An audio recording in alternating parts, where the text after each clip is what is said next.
Vamos a hablar con un historiador de la cultura, Andrés Gattinoni, investigador de CONICET. Andrés, muchísimas gracias por estar aquí. Bueno, muchas gracias por la invitación. Becario de CONICET, por las dudas. Bueno, para que no... para que se entienda, digo, sí, es alguien que trabaja estudiando e investigando, Sí, exactamente, sí. Andrés, Sí. ¿en qué época la atención, el foco se puso en el vaso? Sí. ¿Qué lectura se hacía de eso? Bueno, la idea de que la melancolía, que es especialmente lo que yo trabajo, estaba relacionada con el vaso, es muy antigua. Ya en la Galeno, por ejemplo, hablaba de un tipo particular de la melancolía, la que llamaba melancolía hipocondríaca o hipocondría flatulenta, incluso, que se asociaba con la región del hipocondrio, ¿no? La región central del cuerpo, donde está, entre otros órganos, el vaso. Particularmente se creía que el vaso tenía alguna función en la purificación de los humores en el cuerpo. Humores como los jugos que Claro, cuerpo, recordemos que desde Hipócrates la idea de la concepción del cuerpo humano y de la salud tenía que ver con 4 humores, 4 sustancias que eran la bilis negra o melancolía, la bilis amarilla o cólera, la sangre y la flema. Y se suponía que mientras esos humores estuvieran en equilibrio, la persona tenía salud, y cuando había un desequilibrio había una enfermedad. Entonces, cuando había predominio de la bilis negra, se hablaba de melancolía en tanto enfermedad. Claro, claro. El vaso, entonces, ¿cómo entra a tallar ahí? ¿Me decís, Galeno de qué época es? Galeno lo ubicamos en los primeros siglos de la era cristiana, el siglo II después de Cristo.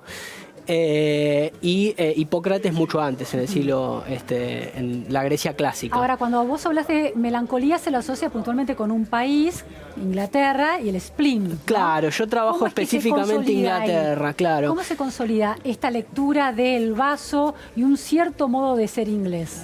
Bueno, esta idea de Galeno, de esta relación de la bilis negra con el vaso, etcétera, empieza a generar problemas en la temprana edad moderna, a partir del siglo XVI, XVII, porque básicamente la bilis negra es el único de los 3 humores que no existe. Ajá.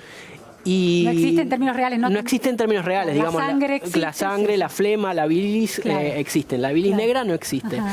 Entonces, a medida que se empiezan a desarrollar autopsias, que es un fenómeno que con Vesalio, por ejemplo, se empiezan a desarrollar en la Edad Moderna, empieza a volver un problema que siempre había estado en la medicina antigua, de cuál es la función del vaso. Sí. Una de las funciones que se creía que tenía que ver con esta purificación de la sangre y con prevenir o causar la melancolía. En el siglo XVII y XVIII, que es lo que estudio yo, aparece nuevamente este debate, una vez que ya está claro que la melancolía, como que la bilis negra no existe.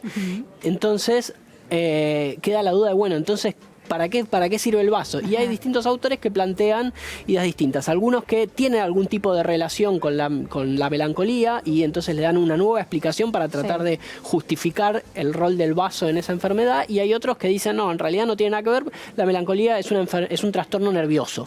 Y entonces ahí aparece el cerebro como uno de los, digamos, un nuevo ámbito para pensar este tipo de enfermedades. Nace ahí, se desplaza del vaso al cerebro. Claro, exactamente. Hay una figura muy importante, es un médico inglés del siglo XVII que se llama Thomas Willis, que es considerado el padre de la neurología, un médico y filósofo natural, contemporáneo de Newton, por ejemplo.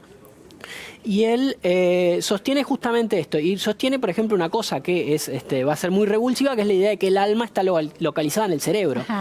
En vez de estar localizada en el corazón, estar localizada en otro lado. Entonces, él plantea que la melancolía y todos los trastornos que hasta ese momento se llamaban melancolías son trastornos nerviosos.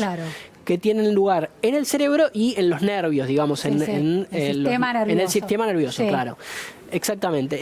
Pero, ahora, ¿cuándo esa fisiología a la que se le atribuye efectos abstractos de alguna manera, enfermedades psicológicas o psiquiátricas, cuándo se convierte en una lectura política para interpretar que el spleen es propio de la sociedad británica? Bueno, política, digamos, o sociológica, siempre hubo lecturas en sentido político o sociológico o filosófico o religioso de la melancolía. Ahora, en el caso particular de Inglaterra, del siglo fines del XVII y principios del XVIII, que es lo que estudio yo, hay una cuestión particular que tiene que ver con Inglaterra salía, digamos, a partir de 1660 de una revolución y una muy violenta guerra civil. Y entonces había una gran preocupación por construir un nuevo orden y no volver a caer en esa guerra civil. Y una de las ideas que circulaba, sobre todo de parte de la Iglesia de Inglaterra, era la idea de que se había caído en esa guerra civil por el entusiasmo religioso. Ajá. El entusiasmo religioso que era definido en términos también fisiológicos. Ajá. La melancolía podía ser una de las causas del entusiasmo religioso. En el entusiasmo religioso estamos pensando en profetas que se autodenominaban inspirados. Sí, sí. Entonces había una explicación fisiológica de qué era lo que le pasaba a esos profetas, claro, para que creyeran que estaban inspirados. En relación con eso, entonces, hay una crítica de la melancolía como negativa porque recuerda, digamos, la imagen de los puritanos de mediados del siglo XVII asociados a una actitud taciturna, claro, a esta revelación, etcétera. Y entonces, en función de eso, un poco, cuando se empieza a plantear la idea de que la melancolía es un mal inglés, está relacionada con esa imagen de sí mismo que los ingleses están construyendo y están tratando de transformar. ¿Es un relato desde el Estado de alguna manera que se está construyendo? ¿O desde la ciencia? No, ¿O desde la ciencia del Estado? Es un poco complejo hablar de Estado en este momento, pero... ¿Quién es el rey en ese momento? En este momento, bueno, en 1660 asume Carlos II, le sucede su hermano Jacobo II, que después es el que es derrocado en la llamada Revolución Gloriosa de 1688. Ahí le sigue Guillermo III y luego... la reina Ana, Ana Estuardo, la de la película La Favorita. Sí, sí. Y luego de la muerte de Ana vienen los Jorges. Pero digo, ¿hay un proyecto político en esa idea de focalizarse en esta melancolía para evitar el fanatismo religioso? Sí, hay un proyecto político, no sé si en términos conscientes de vamos a hacerlo de esta manera, pero sí en la construcción de un pensamiento hegemónico vinculado con ciertos sectores de la Iglesia de Inglaterra, con ciertos intelectuales, con ciertos miembros del partido Whig, que es el que va a tener mayor peso en buena parte de este periodo, de construir una nueva forma de sociabilidad.